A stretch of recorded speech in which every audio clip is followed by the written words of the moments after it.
Voici ce que dit l'Éternel. Quand tu passeras par les eaux, je serai avec toi, et les fleuves, ils ne te submergeront point. Quand tu marcheras dans le feu, tu ne seras pas brûlé, et la flamme ne t'embrasera pas. Ésaïe 43, 2. Frères, sœurs, entends cette parole comme un murmure venu du trône même de Dieu. L'épreuve qui t'a courbé le dos, les nuits où tes prières semblaient se perdre dans le silence, tout cela appartient désormais au passé. Le Seigneur a vu tes larmes, il a compté tes pas, il a entendu tes soupirs. Aujourd'hui, il te dit, le pire est déjà passé. Maintenant, vient ta récompense. Si tu sens au fond de toi que cette parole est pour toi, écris dans les commentaires. Je reçois cette promesse au nom de Jésus. Dans les prochaines minutes, nous allons plonger ensemble dans les Écritures pour comprendre pourquoi Dieu permet certaines tempêtes, comment savoir quand elles prennent fin, et surtout, comment accueillir la saison de bénédiction qui s'ouvre. Alors, si ton cœur désire grandir dans la foi, abonne-toi à cette chaîne, aime cette vidéo, et reste avec moi jusqu'au bout, car ce que nous allons partager pourrait bien être la clé qui transformera ton présent et marquera ton avenir éternel. Dans toute l'histoire biblique, Dieu a conduit ses enfants à travers des saisons d'épreuves avant de les faire entrer dans un temps de repos et de bénédiction. Job, après avoir tout perdu, pouvait déclarer « Je sais que mon Rédempteur est vivant » Job 19, 25. Et il vit sa situation restaurée au-delà de ce qu'il avait connu. Joseph, vendu par ses frères, emprisonné injustement, finit par entendre le roi d'Égypte dire « Tu seras établi sur ma maison » Genèse 41, 40. Ces récits ne sont pas seulement des souvenirs du passé, mais des modèles spirituels pour nous aujourd'hui. Ils nous montrent que la fin d'une épreuve n'est jamais due au hasard. Elle est fixée par le calendrier divin. Pourtant, beaucoup de croyants peinent à discerner ce moment charnière, restant prisonniers d'une mentalité de lutte, alors que Dieu a déjà ouvert devant eux une porte de paix. Jésus lui-même a dit « Vous aurez des tribulations dans le monde, mais prenez courage, j'ai vaincu le monde. » Jean 16, 33. Ce message est un appel à reconnaître que lorsque Dieu déclare qu'une saison est terminée, il faut poser les armes, relever la tête et marcher dans la promesse qu'il prépare depuis toujours. Nous avons vu que Dieu fixe un temps pour chaque saison. Maintenant, il est temps de plonger dans les révélations bibliques qui te permettront de comprendre comment reconnaître la fin de ton épreuve et accueillir ta récompense. 10 clés du royaume vont éclairer ton chemin et te guider dans cette nouvelle étape de ta marche avec Christ. La première révélation biblique que tu dois saisir pour comprendre la fin de ton épreuve. Lorsque Dieu déclare qu'une saison est terminée, il ne se contente pas de mettre un point final aux circonstances extérieures. Il opère d'abord un changement intérieur. C'est ainsi que tu peux discerner le passage d'une étape à une autre. La paix commence à remplacer l'angoisse. Même si autour de toi, rien ne semble encore avoir changé. Jésus a dit « Je vous laisse la paix. Je vous donne ma paix. Je ne vous donne pas comme le monde donne. » Jean 14, 27. Ce n'est pas une simple absence de conflit, mais une force silencieuse qui garde ton cœur et ton esprit. Comprendre cette vérité, c'est savoir que la délivrance ne commence pas à la manifestation extérieure, mais au moment où Dieu t'imprime sa paix dans l'âme. Job, au cœur de sa souffrance, a cessé de contester Dieu et a choisi de se taire, reconnaissant « J'ai parlé, sans les comprendre, de merveilles qui me dépassent. » Job 42, 3. Cette soumission intérieure a précédé sa restauration matérielle. Lorsque ton épreuve touche à sa fin, le Saint-Esprit t'amène à abandonner tes armes intérieures, à déposer ta colère, à relâcher tes questions sans réponse. Tu commences à voir tes ennemis différemment, non plus comme des obstacles, mais comme des instruments involontaires de ton élévation. Ce basculement de perspective est une marque claire que la main de Dieu agit déjà. Car l'ennemi voudrait te faire croire que tu es toujours prisonnier de la saison précédente, mais le ciel sait que tu es déjà sorti de la prison. Paul et Silas, enchaînés dans les profondeurs d'une prison, chantaient des louanges à minuit. Acte 16, 25. Leurs chaînes sont tombées après, mais leur cœur était déjà libre avant que les portes ne s'ouvrent. Voilà pourquoi la première révélation biblique est de reconnaître la paix surnaturelle comme le signal du ciel. Si tu sens cette paix s'installer, même au milieu de défis non résolus, alors sache que tu es déjà en train de traverser vers ta récompense. Garde-la, nourris-la par la prière et la méditation de la parole, car c'est elle qui te permettra de franchir les derniers mètres de ton désert et d'entrer dans ta terre promise. La deuxième révélation biblique que tu dois saisir pour comprendre la fin de ton épreuve. Quand Dieu décide que ton épreuve est terminée, il met en mouvement des signes extérieurs qui confirment ce que ton esprit a déjà perçu.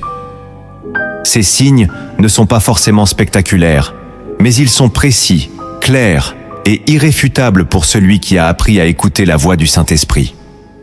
Souviens-toi d'Élie au sommet du Carmel. Après des années de sécheresse, il annonce à Achab que la pluie va revenir. Pourtant, ce n'est pas l'orage qui apparaît d'abord, mais un petit nuage, semblable à la paume de la main d'un homme. 1er Roi 18, 44. Ce nuage, insignifiant pour l'œil charnel, était en réalité le sceau de Dieu annonçant la fin d'une saison de manque. Ainsi, lorsque l'épreuve se termine, Dieu te montre des indices, parfois dans une simple parole reçue en prière, un verset qui revient sans cesse, ou une porte qui s'entr'ouvre alors que tout semblait fermé. Ces signes agissent comme des phares dans la nuit, confirmant que le chemin du retour à la lumière est déjà tracé. Joseph, au matin de sa libération, ne savait pas encore qu'il allait se retrouver devant Pharaon, mais l'appel soudain des gardes l'a fait sortir de sa prison. Genèse 41, 14. Ce fut l'acte visible qui scella la fin de sa détention. L'erreur de beaucoup de croyants est d'attendre que tous les murs tombent d'un seul coup, alors que Dieu préfère parfois envoyer un signe discret avant de déployer sa pleine délivrance. Reconnaître ces signaux, c'est s'accorder au langage du ciel. Et pour cela, il faut rester attentif, comme le veilleur qui attend l'aurore, refusant de se laisser distraire par les ombres qui s'attardent. La deuxième révélation biblique, c'est donc de discerner les confirmations extérieures comme autant de preuves que Dieu a déjà signé la fin de ton épreuve dans l'invisible. Elles sont les avant-goûts de la victoire qui vient, les prémices d'une récolte abondante, et elles te demandent de marcher par la foi, sans attendre de tout voir pour croire. La troisième révélation biblique que tu dois saisir pour comprendre la fin de ton épreuve. Lorsque Dieu clôt une saison d'épreuve, il t'accorde une force renouvelée pour reprendre ce que la tempête avait affaibli. Cette force n'est pas seulement physique, mais avant tout spirituelle et émotionnelle. Ésaïe déclare « Mais ceux qui se confient en l'Éternel renouvellent leur force. Ils prennent leur vol comme les aigles. Ils courent et ne se lassent point. Ils marchent et ne se fatiguent point. » Ésaïe 40, 31. C'est ce souffle nouveau qui te permet de te relever, même si les traces du combat sont encore visibles. Après 40 jours de marche dans le désert, Élie, épuisé, voulait mourir. Mais un ange de l'Éternel vint lui donner du pain et de l'eau, en disant « Lève-toi, mange, car le chemin est trop long pour toi. » 1er Roi 19, 7. Ce repas surnaturel lui donna la force de poursuivre 40 jours encore, jusqu'à l'Horeb. Lorsque Dieu te restaure ainsi, tu ressens un élan que tu ne peux pas expliquer par tes propres ressources. C'est comme si un poids invisible tombait, te laissant respirer à nouveau. Là où tu peinais à prier, les mots reviennent avec ferveur. Là où tu doutais, une confiance profonde prend place. Ce renouveau est le signe que la saison de lassitude a pris fin et que tu entres dans un temps où l'énergie du ciel soutient chacun de tes pas. Beaucoup se trompent en pensant que cette force est le fruit d'un repos terrestre, mais elle vient du repos en Dieu, un repos intérieur qui te libère de la peur et de l'épuisement. La troisième révélation biblique, c'est donc de reconnaître que ce regain de force n'est pas anodin. Il est la marque que le Seigneur t'équipe pour la suite, car la récompense qu'il t'a préparée demandera un cœur prêt, des mains prêtes et un esprit affermi. Et si aujourd'hui, tu sens cette vigueur nouvelle monter en toi, sache que tu n'es plus dans la vallée de l'ombre, mais déjà sur le sentier de la victoire. La quatrième révélation biblique que tu dois saisir pour comprendre la fin de ton épreuve, Quand Dieu met un terme à ton épreuve, il ouvre devant toi des portes que personne ne peut fermer. Ce n'est pas simplement une opportunité humaine, mais une intervention divine qui bouleverse l'ordre établi. Jésus dit « Voici, j'ai mis devant toi une porte ouverte que personne ne peut fermer. » Apocalypse 3, 8. Cette porte représente un passage vers une dimension de ta destinée que l'épreuve avait préparée en secret. Regarde Pierre, enfermé dans la prison sous haute garde. L'ange du Seigneur entra, fit tomber ses chaînes et le conduisit jusqu'à une porte de fer qui s'ouvrit d'elle-même. Acte 12, 10. Ce miracle ne fut pas seulement une libération physique, mais le signe que Dieu lui-même avait scellé sa mission pour la suite. Lorsque la saison de ton combat s'achève, tu verras s'ouvrir devant toi des occasions qui semblaient jusque-là inaccessibles. Une réconciliation inattendue, un chemin professionnel improbable, ou une mission spirituelle confirmée par des circonstances alignées. Le danger serait de douter et de reculer, pensant que cette ouverture n'est qu'un mirage. Mais quand Dieu ouvre, il appelle à avancer, même si tout en toi tremble encore des séquelles de la bataille. La 4e révélation biblique, c'est de discerner ces portes comme des invitations célestes à entrer dans ta récompense. Elles demandent foi et obéissance, car elles ne resteront pas ouvertes indéfiniment. Si tu hésites, l'ennemi cherchera à te retenir dans le seuil.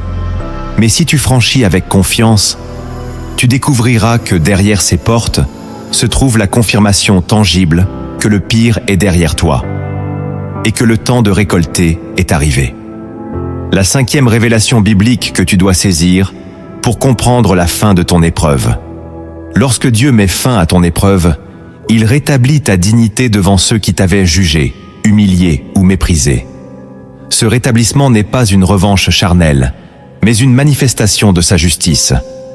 Le psaume 23 déclare « Tu dresses devant moi une table, en face de mes adversaires. Tu oins d'huile ma tête, et ma coupe déborde. » Psaume 23, 5. Ce tableau biblique illustre la manière dont Dieu honore ceux qui sont restés fidèles dans la vallée. Joseph, que ses frères avaient rejeté, se retrouva un jour vêtu des habits royaux, gouvernant l'Égypte et offrant le salut même à ceux qui l'avaient retrahi. Genèse 45, 4 à 8.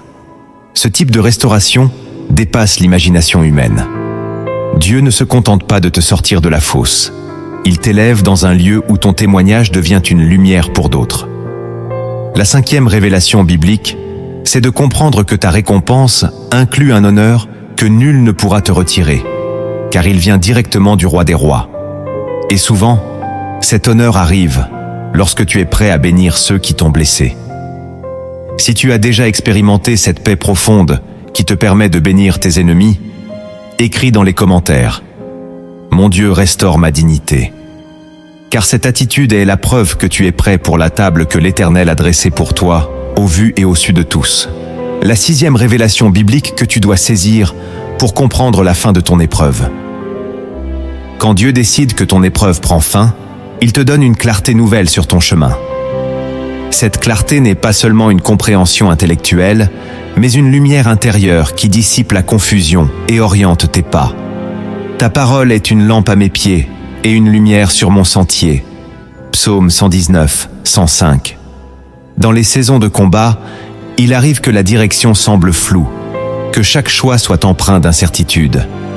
Mais lorsque la saison bascule vers la victoire, le Saint-Esprit illumine des étapes précises, comme si un voile se levait. Moïse, au bord de la mer Rouge, entendit Dieu lui dire « Parle aux enfants d'Israël et qu'ils marchent » Exode 14, 15. Ce simple ordre était la clé qui allait transformer la panique en miracle. Lorsque la fin de l'épreuve arrive, Dieu place devant toi des instructions précises et t'accorde la foi pour les exécuter. Cette guidance te permet d'éviter les détours inutiles et de saisir rapidement les opportunités qu'il a préparées. La 6e révélation biblique, c'est donc de reconnaître que cette lumière soudaine sur ta route est le signe que le Seigneur a déjà tracé ton itinéraire vers la bénédiction. Elle te pousse à marcher avec assurance, non plus dans la crainte, mais dans la certitude que celui qui t'appelle connaît chaque tournant à venir. La 7e révélation biblique que tu dois saisir pour comprendre la fin de ton épreuve. Lorsque Dieu ferme la page d'une épreuve, il renouvelle aussi tes relations. Certaines personnes disparaissent, non par hasard, mais parce que leur rôle dans ton histoire est achevé. D'autres entrent dans ta vie, envoyés par Dieu pour t'accompagner dans la nouvelle saison. Dans le livre de Ruth, Naomi et Ruth quittent Moab après une période de deuil et de famine. À Bethléem, Dieu place sur leur chemin Boaz, un homme qui deviendra l'instrument de leur restauration et de leur bénédiction. Ruth, chapitre 2. Ainsi, la fin d'une épreuve s'accompagne souvent d'un réalignement divin dans tes connexions humaines. Le danger est de s'accrocher à des liens que Dieu veut clore, ou de repousser ceux qu'il envoie pour ton avancement. Les nouvelles relations dans cette étape ne sont pas uniquement pour ton confort émotionnel, mais pour le déploiement de ta mission. Elles portent en elles des clés, des conseils, des ressources ou des prières qui ouvrent des portes que tu ne pourrais franchir seul. La 7e révélation biblique, c'est donc de discerner les liens qui se dissolvent sans amertume et d'accueillir avec gratitude ce que Dieu place sur ton chemin. Car chaque personne envoyée par le ciel à cette étape est une confirmation que tu entres dans la pleine manifestation de ta récompense. La 8e révélation biblique que tu dois saisir pour comprendre la fin de ton épreuve. Quand Dieu clôture une épreuve, il imprime dans ton cœur une gratitude nouvelle qui transforme ta manière de vivre. Cette gratitude ne dépend plus seulement de ce que tu vois, mais elle jaillit de la reconnaissance profonde pour ce que Dieu a fait dans l'invisible. L'apôtre Paul écrit « Rendez grâce en toutes choses, car c'est à votre égard la volonté de Dieu en Jésus-Christ. » 1 Thessaloniciens 5, 18. Cette attitude, tu ne pouvais pas toujours l'avoir en pleine tempête, car la douleur prenait souvent le dessus. Mais lorsque la saison de lutte s'achève, le Saint-Esprit te fait voir chaque détail différemment. La main qui t'a soutenu, la parole qui t'a relevé, la prière qui t'a fortifié. Regarde les 10 lépreux guéris par Jésus. Un seul est revenu pour rendre gloire à Dieu. Et Jésus lui dit « Ta foi t'a sauvé ». Luc 17, 19. La gratitude sincère attire la plénitude de la bénédiction, car elle honore celui qui t'a délivré. La 8e révélation biblique, c'est de comprendre que cette reconnaissance renouvelée n'est pas un simple sentiment, mais une arme spirituelle qui scelle la victoire. En cultivant un cœur reconnaissant, tu fermes la porte à la plainte et ouvres grand celle de l'abondance que Dieu veut déverser sur toi. La 9e révélation biblique que tu dois saisir pour comprendre la fin de ton épreuve. Lorsque Dieu met un terme à ton épreuve, il restaure ta capacité à rêver et à planifier l'avenir sans crainte. Pendant les saisons de combat, ton esprit se concentre sur la survie. Chaque jour semble un défi, et penser au lendemain te pèse. Mais quand le Seigneur déclare la fin de la tempête, il souffle à nouveau sur tes visions, réveillant les projets que tu avais laissés mourir. C'est ce qu'il fit pour Néhémie. Après des années à vivre dans la honte de la ruine de Jérusalem, Dieu lui donna la faveur du roi pour rebâtir les murailles. Néhémie 2, 8. Ce n'était pas seulement une mission, c'était la restauration d'un rêve collectif et d'une dignité perdue.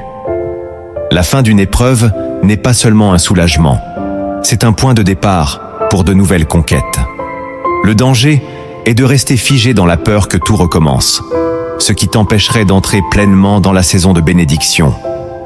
La 9e révélation biblique, c'est donc de comprendre que Dieu ne te sort pas d'une vallée pour que tu t'installes sur le seuil, mais pour que tu avances avec foi vers ce qu'il a placé dans ton cœur.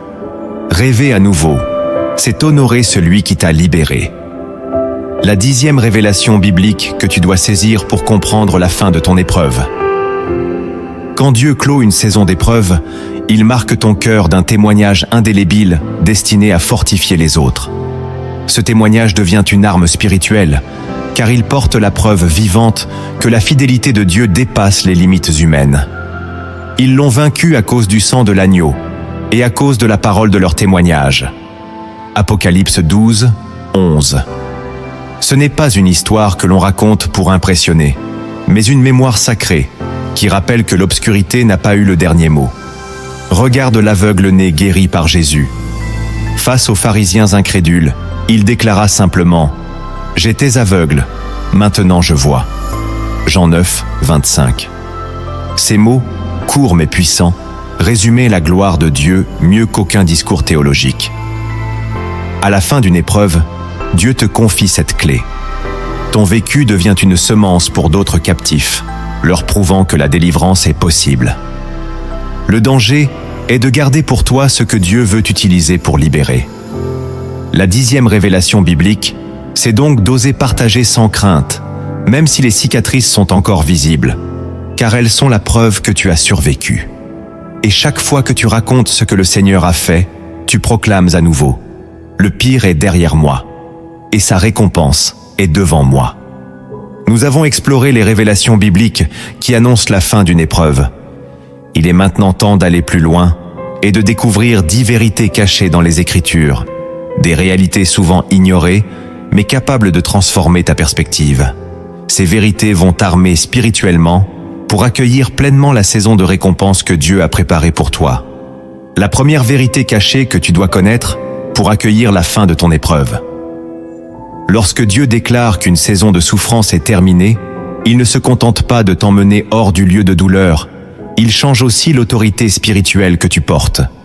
Cette transformation est invisible aux yeux du monde, mais redoutée par le royaume des ténèbres. Dans Luc 10, 19, Jésus dit « Voici, je vous ai donné le pouvoir de marcher sur les serpents et les scorpions, et sur toute la puissance de l'ennemi, et rien ne pourra vous nuire. » Ce verset ne parle pas seulement de protection, mais d'un transfert d'autorité accordé à ceux qui ont persévéré dans l'épreuve. Regarde Joseph. Lorsqu'il sort de prison, il n'est pas simplement libéré. Il est élevé au rang de gouverneur d'Égypte. Genèse 41, 41. Ce changement de statut est un saut spirituel. Tu ne combats plus avec la même fragilité qu'avant, car l'épreuve a affermi ton caractère et aiguisé ton discernement. Le diable craint un croyant qui a souffert, mais qui n'a pas renié sa foi, car cette endurance produit une onction qui repousse les attaques futures. La première vérité cachée, c'est que ta délivrance ne se limite pas à un soulagement. Elle inaugure une ère où tu portes une autorité spirituelle accrue. Ce n'est pas un titre humain, mais une réalité céleste qui influence ton entourage et change l'atmosphère là où tu poses le pied. La deuxième vérité, cachée que tu dois connaître pour accueillir la fin de ton épreuve. Quand Dieu met fin à une saison de souffrance, il restaure non seulement ce que tu as perdu, mais il y ajoute une mesure surabondante. Ce principe est visible tout au long des Écritures. Job, après avoir tout vu disparaître, reçut le double de tout ce qu'il avait possédé. Job 42, 10. Cette surabondance n'est pas un luxe terrestre, mais un signe de la générosité divine et de sa justice. Jésus lui-même a affirmé « Donnez, et il vous sera donné. On versera dans votre sein une bonne mesure, serrée, secouée et qui déborde. » Luc 6, 38. Lorsque l'épreuve prend fin, Dieu ne se contente pas de te ramener à ton point de départ. Il te conduit dans un lieu d'abondance pour que sa gloire soit visible. C'est aussi un acte prophétique. Ce surplus est destiné à te rendre capable de bénir d'autres vies, non à satisfaire seulement tes besoins personnels. La deuxième vérité cachée, c'est que la sortie de l'épreuve est souvent marquée par un déversement qui dépasse ta prière initiale. Le danger est de penser que cette bénédiction n'est qu'une simple compensation, alors qu'en réalité, elle est un investissement divin pour ta mission future. Celui qui reçoit en abondance doit aussi devenir un canal d'abondance. La troisième vérité cachée que tu dois connaître pour accueillir la fin de ton épreuve. Quand Dieu déclare la fin d'une épreuve, il change ton langage spirituel. Les paroles que tu prononces cessent d'être marquées par la plainte ou la peur et deviennent des déclarations de foi et de victoire. Proverbe 18, 21 nous rappelle « La mort et la vie sont au pouvoir de la langue. Quiconque l'aime en mangera les fruits. » Ce changement est l'un des signes les plus puissants de la transition. car il manifeste que ton cœur n'est plus esclave des émotions de la saison passée. Regarde Anne, la mère de Samuel. Elle pleurait amèrement au temple, incapable de prononcer des mots sans douleur. 1 Samuel 1, 10. Mais après avoir reçu l'assurance de l'exaucement, son visage ne fut plus le même, et sa prière changea en louange. Ainsi, à la fin d'une épreuve, Dieu transforme ton langage en un outil prophétique. Tes paroles commencent à ouvrir des portes, à libérer des bénédictions et à proclamer des promesses avant même qu'elles ne se matérialisent. La troisième vérité cachée, c'est que ta langue devient l'instrument par lequel tu scelles ta victoire et empêche l'ennemi de te replonger dans la défaite. Celui qui apprend à parler comme un vainqueur marche déjà dans sa récompense. La quatrième vérité cachée que tu dois connaître pour accueillir la fin de ton épreuve. Lorsque Dieu met un terme à une saison difficile, il t'accorde une vision élargie qui dépasse tes besoins personnels. Dans l'épreuve, ton regard est souvent concentré sur ta survie. Mais à sa sortie, le Seigneur t'élève pour voir plus loin et comprendre comment ta délivrance peut bénir d'autres vies. C'est ce qui arriva à Pierre après sa restauration. Jésus lui dit « Paie mes brebis » Jean 21, 17. Ce mandat ne se limitait pas à son propre relèvement. Il ouvrait une mission pour nourrir et fortifier l'Église entière. De même, à la fin d'une épreuve, Dieu te révèle que ce que tu as traversé n'était pas uniquement pour toi, mais pour préparer ton cœur à devenir un canal de réconfort, d'encouragement et de direction pour d'autres. Cette vision élargie agit comme un antidote contre l'égoïsme et t'empêche de refermer la bénédiction sur toi seul. La quatrième vérité cachée, c'est que Dieu te fait passer d'une perspective limitée à une perspective royale. Tu commences à voir ton rôle dans son plan global. Et cette conscience nouvelle transforme ta victoire personnelle en un témoignage porteur de vie pour une multitude. La cinquième vérité cachée que tu dois connaître pour accueillir la fin de ton épreuve. Lorsque Dieu clôt une épreuve, il réorganise ton environnement pour qu'il serve ta destinée et non ton passé. Ce réalignement peut concerner ton lieu, ton entourage ou même ton rythme de vie. Abraham dut quitter Ur pour marcher vers une terre que Dieu lui montrerait. Genèse 12, 1. Ce déplacement n'était pas seulement géographique, mais spirituel. Dieu l'extrayait d'un cadre qui ne pouvait plus contenir la bénédiction à venir. À la fin de ton combat, le Seigneur peut t'amener à changer d'espace, de mentalité ou de cercle d'influence, afin que la récompense ne soit pas étouffée par les anciennes limitations. Cette réorganisation n'est jamais arbitraire, elle est stratégique. Elle prépare le terrain pour que la semence de ta nouvelle saison porte du fruit en abondance. Et c'est là que ton témoignage prend toute sa force. Il devient un phare pour ceux qui se demandent s'il est possible de voir un jour la fin de leur désert. Si ce message parle à ton cœur, je t'invite à le partager autour de toi. Car ce que Dieu fait dans ta vie aujourd'hui peut devenir la confirmation et l'espérance dont quelqu'un a besoin pour croire que son épreuve aussi a une date de fin fixée par le ciel. La sixième vérité cachée que tu dois connaître pour accueillir la fin de ton épreuve. Quand Dieu décide que ton épreuve est terminée, il replace dans ton cœur une joie qui ne dépend pas des circonstances.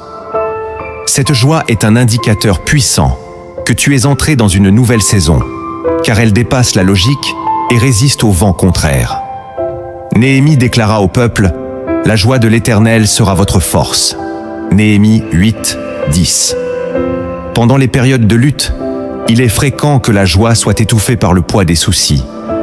Mais lorsque la saison bascule, une joie profonde se met à couler à nouveau, comme une source qui jaillit du rocher. Paul et Silas, après avoir été battus et enchaînés, chantaient des cantiques au cœur de la nuit. Acte 16, 25. Leur joie ne venait pas d'une libération physique, qui n'avait pas encore eu lieu, mais de la certitude que Dieu régnait sur leur situation. Cette joie nouvelle est une arme spirituelle. Elle désarme la peur, étouffe le découragement et attire la présence de Dieu.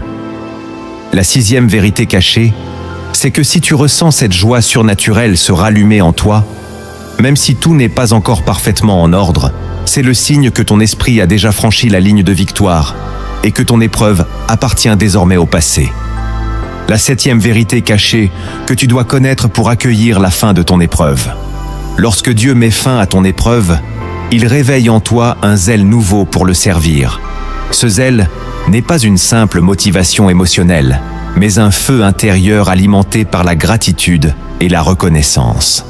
L'apôtre Paul exhortait « Soyez fervents d'esprit, servez le Seigneur » Romains 12, 11. Après une saison de combat, il est naturel que la fatigue et les blessures laissent des traces. Mais lorsque Dieu proclame la fin, son esprit souffle de nouveau sur ta mission, et là où tu avais ralenti, tu retrouves une passion intense pour prier, témoigner, aider et bâtir. Regarde Pierre après sa restauration. Lui qui avait renié Jésus se leva à la Pentecôte pour annoncer l'Évangile avec une audace qui toucha des milliers de cœurs. Actes 2, 14 à 41. Ce feu ne vient pas de toi, mais du ciel, et il est destiné à impacter des vies autour de toi. La 7e vérité cachée, c'est que le rétablissement complet ne se mesure pas seulement à ta paix intérieure, mais aussi à la vigueur avec laquelle tu reprends ton service pour Dieu. Ce zèle renouvelé est une preuve vivante que ton histoire n'est pas finie et que la saison qui s'ouvre sera marquée par une fécondité spirituelle plus grande que la précédente. La 8e vérité cachée que tu dois connaître pour accueillir la fin de ton épreuve. Lorsque Dieu met fin à une saison difficile, il place dans ton cœur une compassion nouvelle envers ceux qui traversent encore la vallée. Cette compassion n'est pas de la pitié, mais une compréhension profonde née de l'expérience. Paul écrit « Béni soit Dieu, le Père des miséricordes, et le Dieu de toute consolation, qui nous console dans toutes nos afflictions, afin que nous puissions consoler ceux qui se trouvent dans quelque affliction. » 2 Corinthiens 1, 3 à 4.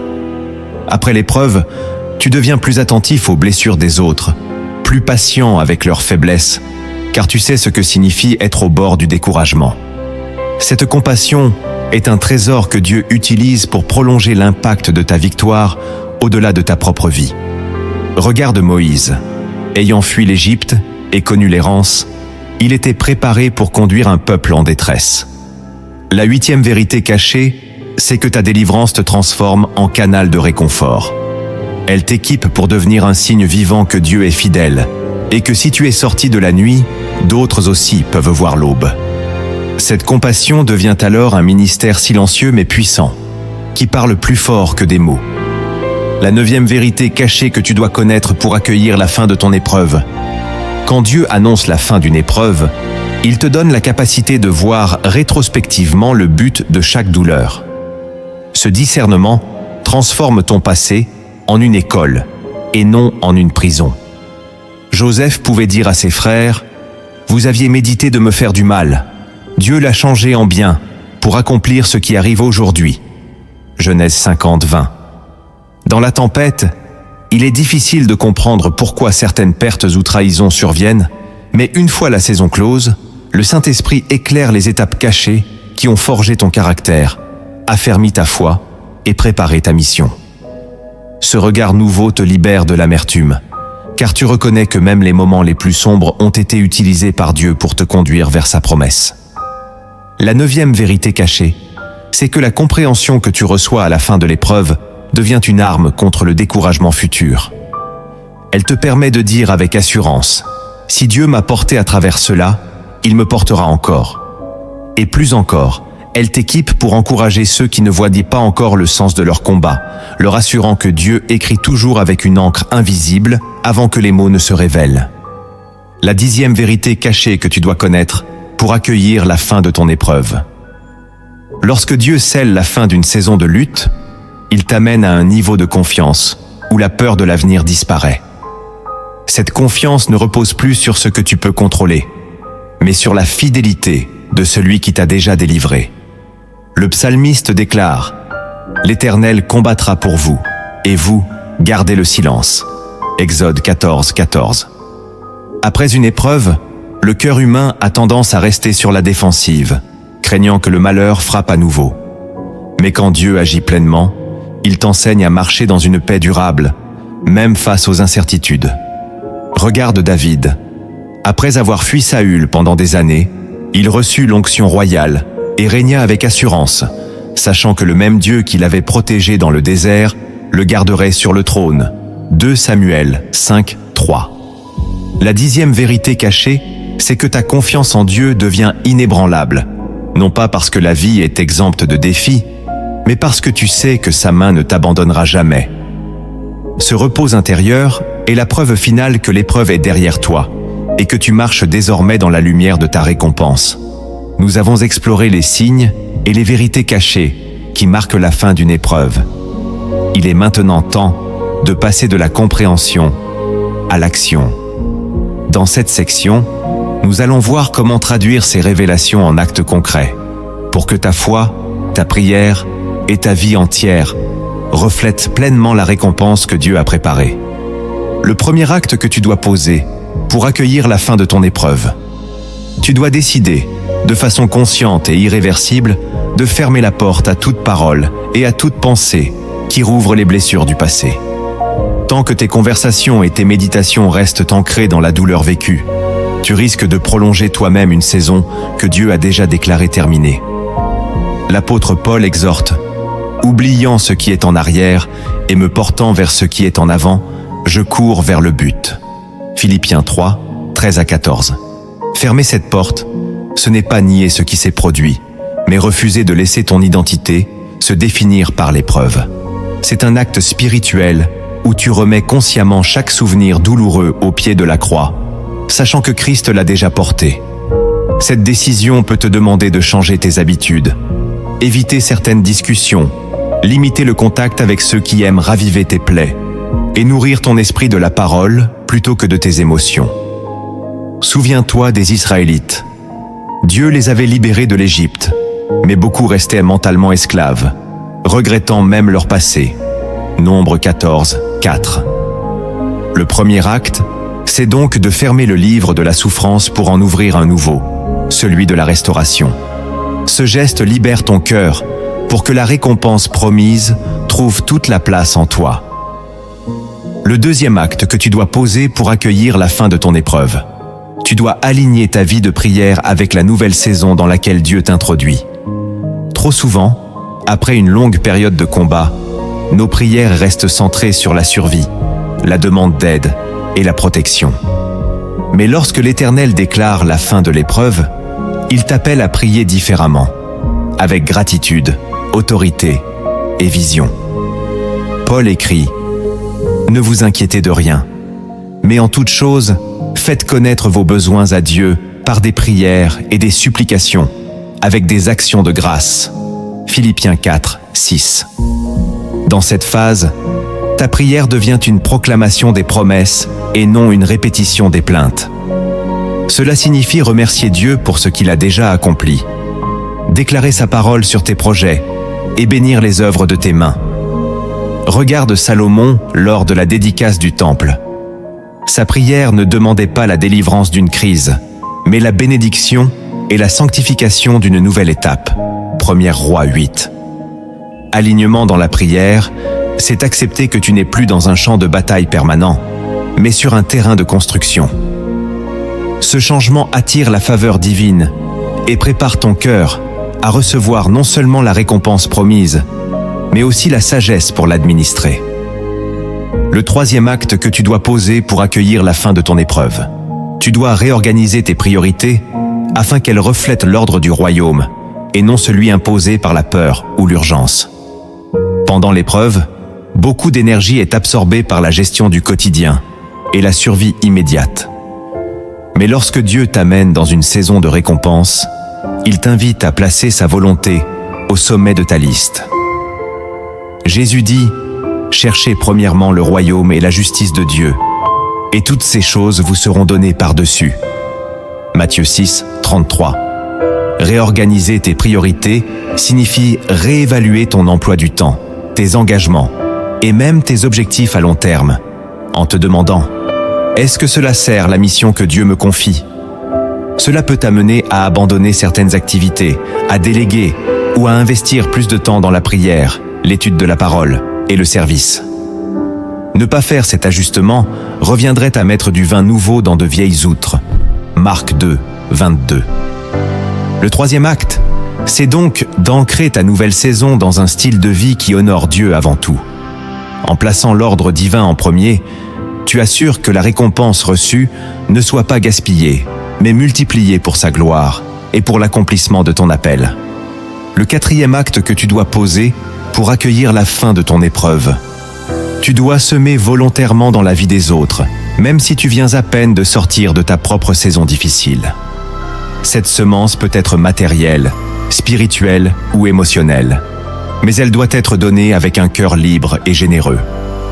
Proverbe 11, 25 déclare « L'âme bienfaisante sera rassasiée, et celui qui arrose sera lui-même arrosé. » Semer à ce moment-là est un acte prophétique qui annonce que tu n'es plus dans une mentalité de manque, mais dans une position d'abondance en Christ. Regarde la veuve de Sarepta.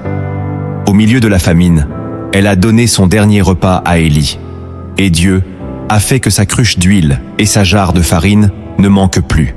1 Roi 17, 13 à 16.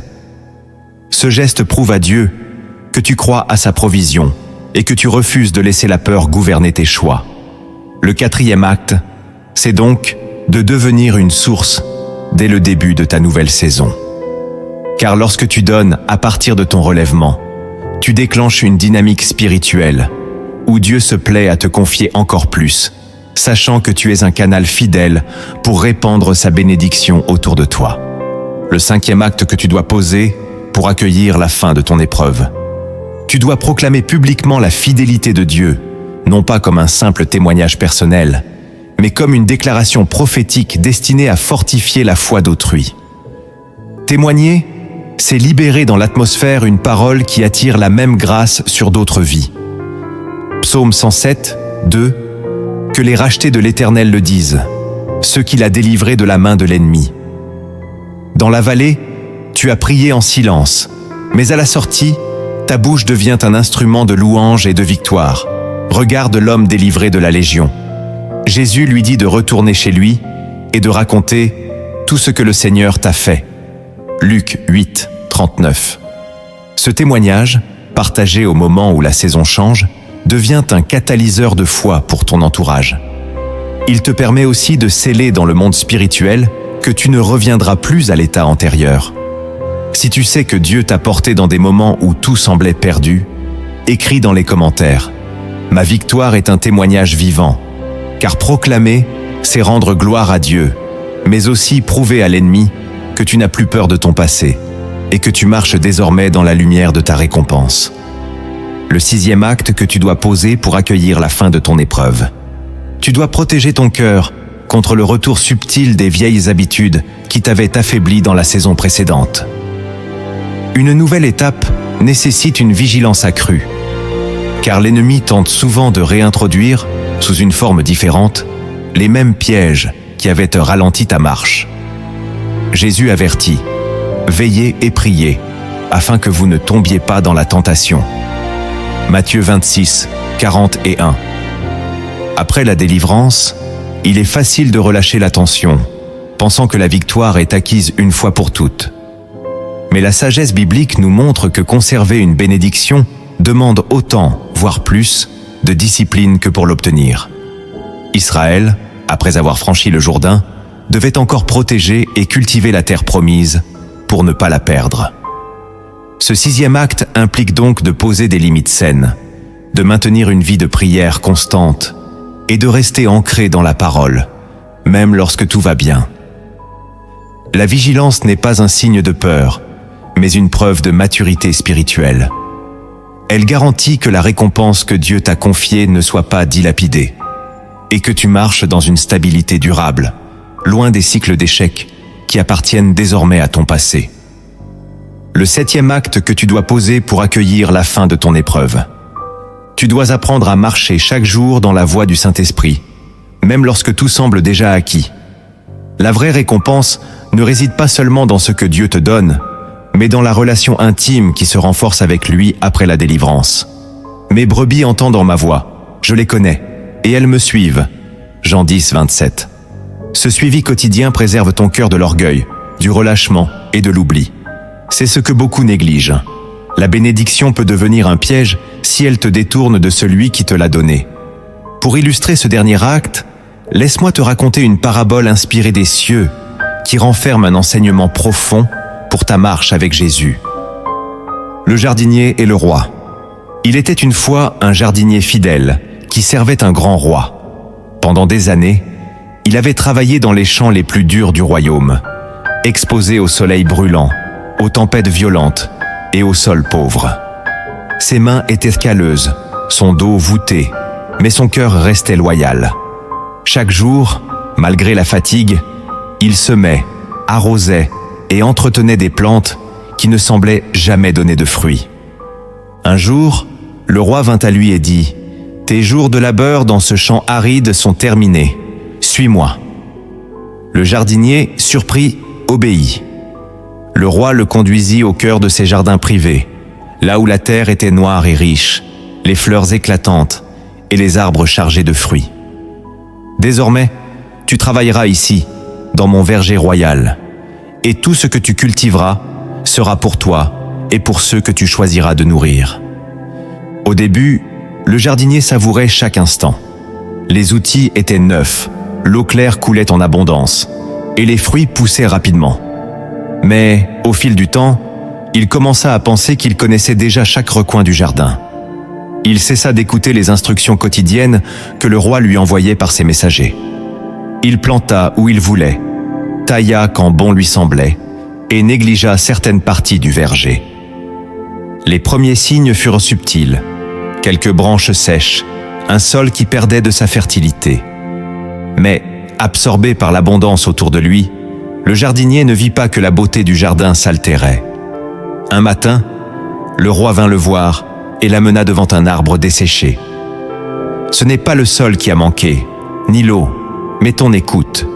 Je t'ai donné chaque jour des instructions pour que ce jardin reste prospère. Tu as cru que ton expérience suffisait et tu as oublié que c'est ma voix qui garde ce lieu vivant. » Le jardinier tomba à genoux, le cœur brisé. « Seigneur, pardonne-moi. Je croyais pouvoir préserver ce que tu m'avais donné par mes propres forces. » Le roi posa la main sur son épaule. « Je t'ai amené ici non seulement pour te récompenser, mais pour que tu apprennes à dépendre de moi chaque jour. Car la source de ton abondance n'est pas dans le jardin, mais dans ma parole. » Dès ce jour, le jardinier écouta attentivement chaque directive du roi, et le verger retrouva toute sa gloire. Cette parabole nous rappelle que la récompense de Dieu n'est pas un acquis figé, mais un espace à cultiver en suivant sa voie, jour après jour. Le 7e acte de transformation spirituelle, c'est de rester dépendant du Saint-Esprit, même dans l'abondance, car c'est lui qui garde et multiplie ce que Dieu a placé entre tes mains. Nous avons parcouru ensemble les signes, les vérités cachées et les actes de transformation spirituelle qui marquent la fin d'une épreuve. Nous avons vu que lorsque Dieu met un terme à une saison de combat, il ne se contente pas de fermer une porte, mais il en ouvre une autre vers un territoire nouveau où sa présence, sa paix et sa provision abondent. Ces étapes ne sont pas seulement des concepts spirituels, elles sont des clés concrètes pour marcher dans la récompense qu'il a préparée. N'oublie jamais que la fin d'une épreuve n'est pas un simple soulagement, mais une invitation à entrer dans une vie plus profonde avec Christ, où chaque bénédiction devient un témoignage de sa fidélité. Ce chemin, tu ne le parcours pas seul. Celui qui t'a délivré marchera avec toi jusqu'à ton dernier souffle. Avant de conclure, je veux prier avec toi. Cette prière est un acte de foi et de proclamation. Elle va sceller dans le monde spirituel que ton épreuve est terminée et que tu entres pleinement dans ta saison de récompense. Ouvre ton cœur et reçois chaque parole. Père éternel, Dieu tout-puissant, Créateur du ciel et de la terre, je viens devant toi aujourd'hui avec un cœur rempli de reconnaissance. Je t'élève ma voix pour proclamer que tu es fidèle en toutes choses, que tes promesses ne faillissent jamais et que ton amour ne connaît pas de fin. Seigneur, je t'adore pour les jours de joie comme pour les jours de combat, car je sais que dans toutes les saisons, tu es présent. Aujourd'hui, je t'apporte mon témoignage, non pas comme une simple histoire, mais comme une offrande vivante. Tu m'as porté dans mes moments les plus sombres, quand mes forces étaient épuisées et que mes larmes semblaient être mon seul langage. Tu m'as soutenu quand tout autour de moi criait que c'était fini. Mais toi, tu as déclaré que mon histoire ne se terminerait pas dans la défaite. Seigneur, je reconnais que cette épreuve par laquelle je suis passé n'a pas été vaine. Elle a façonné mon cœur, affermi ma foi et affûté mon discernement. Elle m'a appris que ma force ne vient pas de mes capacités, mais de ta puissance. Elle m'a enseigné que ton silence n'est jamais ton absence, et que même dans la nuit la plus profonde, ton plan continue de s'accomplir. Je t'élève maintenant une louange nouvelle. Merci pour la paix qui s'est installée dans mon cœur avant même que mes circonstances ne changent. Merci pour les signes visibles que tu as envoyés, ces petites confirmations qui m'ont rappelé que le ciel travaillait en ma faveur. Merci pour la force renouvelée qui m'a permis de me relever quand je pensais ne plus pouvoir avancer. Seigneur, je t'honore pour les portes que tu as ouvertes, pour la dignité que tu as restaurée et pour la lumière que tu as faite briller sur mon chemin. Merci pour les relations que tu as coupées, car elles m'auraient freiné, et pour celles que tu as placées dans ma vie, car elles portent en elles ton parfum et ton appel. Merci pour la joie nouvelle, le zèle retrouvé et la compassion que tu as gravée dans mon être. Aujourd'hui, je scelle cette nouvelle saison dans le nom puissant de Jésus-Christ. Je ferme toutes les portes qui donnaient accès à mon passé et je refuse de m'y attarder. Je proclame que ma vie est alignée sur ton calendrier divin et que je marche désormais selon tes instructions. Je choisis de bâtir ma maison spirituelle sur le roc de ta parole, afin qu'aucune tempête future ne m'ébranle. Seigneur, je t'offre aussi ma bouche comme un instrument de proclamation. Fais que mes paroles soient remplies de foi, qu'elles bâtissent et qu'elles témoignent de ta gloire. Garde mon cœur de l'orgueil et de l'oubli. Donne-moi la vigilance nécessaire pour préserver ce que tu m'as confié et la générosité pour semer dans la vie des autres. Je prie pour que ma vie devienne un signe vivant de ta fidélité, que ceux qui me voient comprennent que si tu as mis fin à mon épreuve, tu peux aussi mettre fin à la leur. Utilise mon histoire comme un phare qui guide d'autres âmes vers le rivage de ton salut. Père, je t'invite à régner sur chaque domaine de mon existence. Mes pensées, mes paroles, mes actions, mes projets. Que tout ce que je fais reflète ton royaume. Je t'offre mes mains pour servir, mes yeux pour voir les besoins, mes oreilles pour entendre ta voix et mes pieds pour marcher là où tu m'envoies. Saint-Esprit, reste mon guide chaque jour. Que je ne me repose jamais sur mes acquis, mais que je dépende toujours de toi. Garde-moi dans la simplicité d'un cœur qui écoute et obéit. Et quand viendront de nouvelles épreuves, donne-moi de me souvenir que tu es le même hier, aujourd'hui et éternellement. Seigneur Jésus, toi qui es le commencement et la fin, scelle aujourd'hui cette victoire par ton sang précieux.